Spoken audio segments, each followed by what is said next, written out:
Thank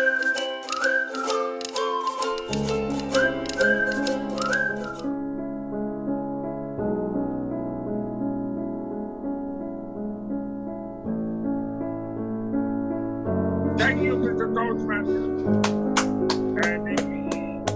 And if you forget me one more time, that's it. That's amazing. I love those questions.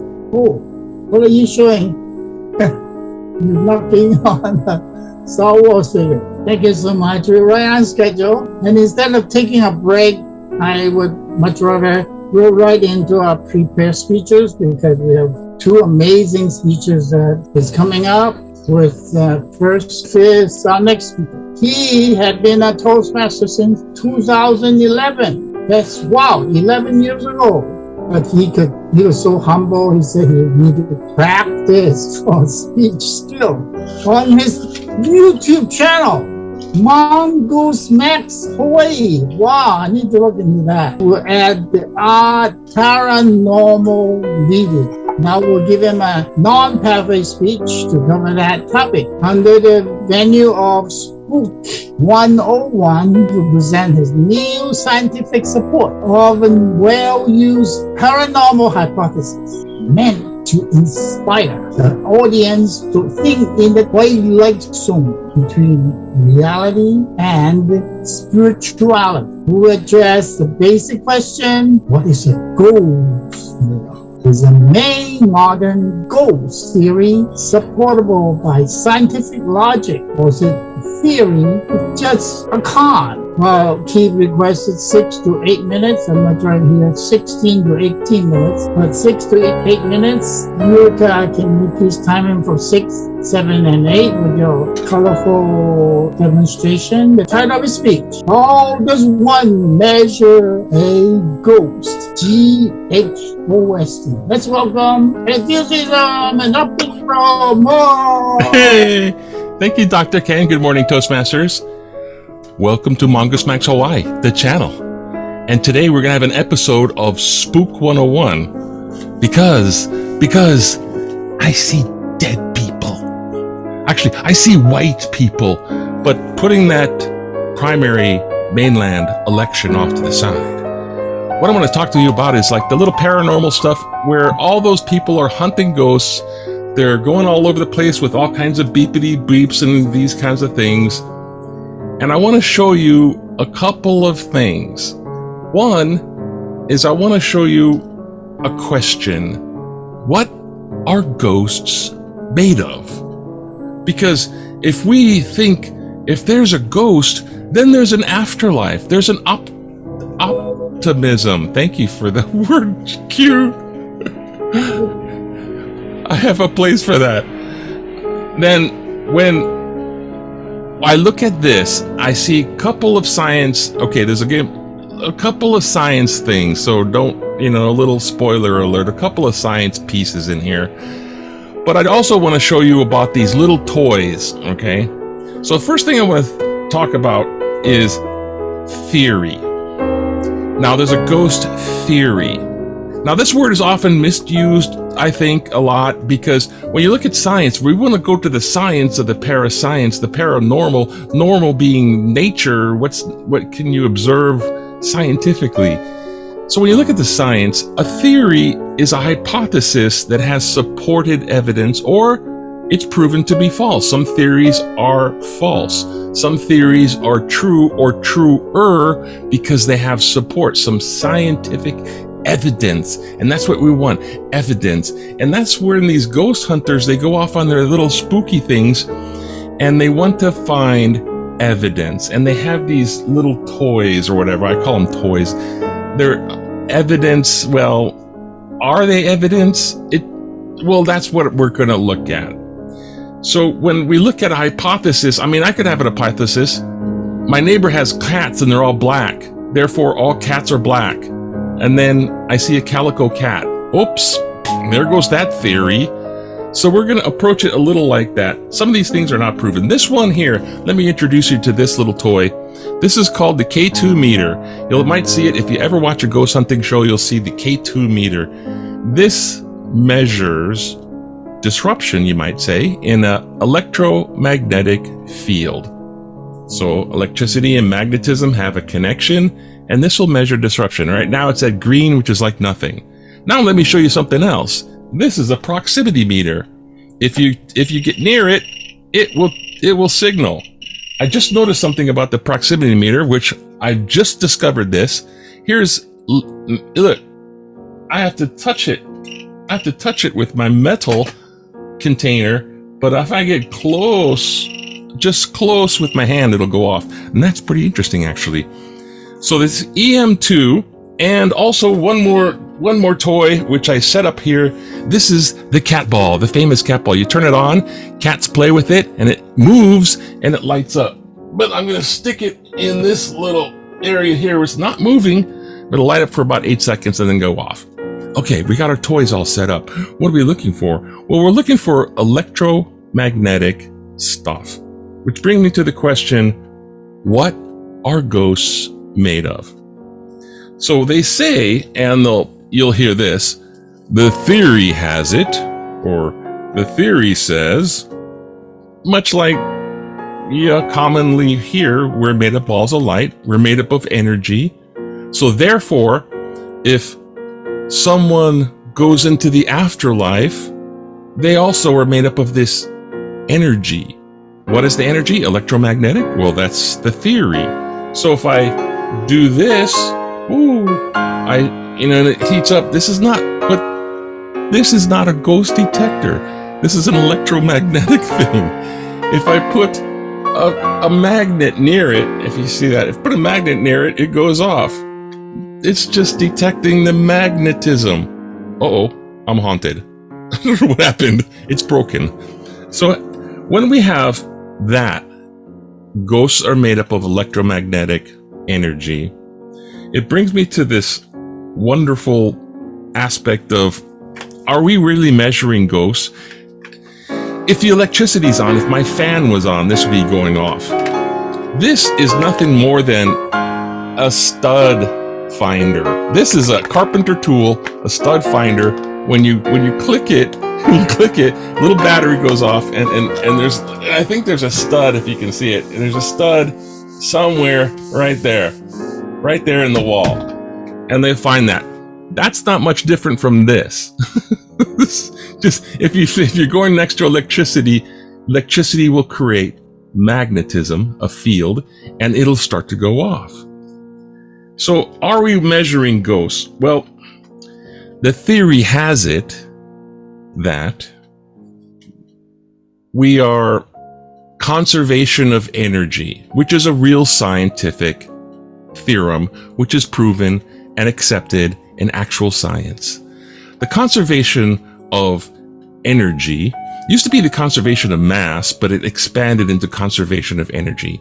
Anything within a system or a frame, anything within that, here, let me better explain it with some visual aids. Say you have a picture. See this picture? Now you don't have a picture.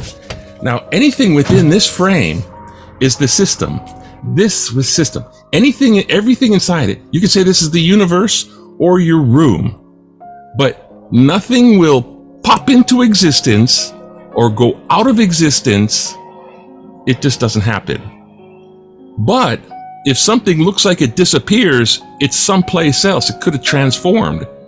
Even as Einstein has us now, up to that level, matter can turn into energy. So a little bit of matter can turn into a lot of bit of energy, or black holes, and you can ask Stephen Hawking or whatever.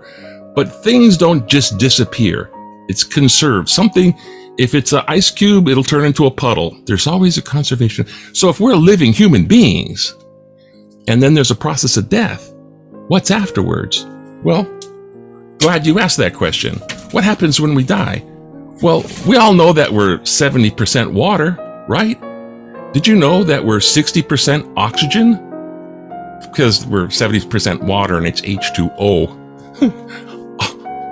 Oxygen is 16 weight to one thing. So there's a lot of, we're made up of 60% oxygen. But if we were to take all of that out, say for example, cremation, how much does somebody weigh after cremation? Well, talk about 5 pounds, plus or minus. So basically, I'm a 5-pound pile of dirt without the water. So wait a minute. That's it though. So after this decay, there's still something left. The water dispersed or whatever went away, but there's still about 5 pounds of dirt of me. But what about the electricity that went through my body? What about we're a bag of water with an electrical factory going on.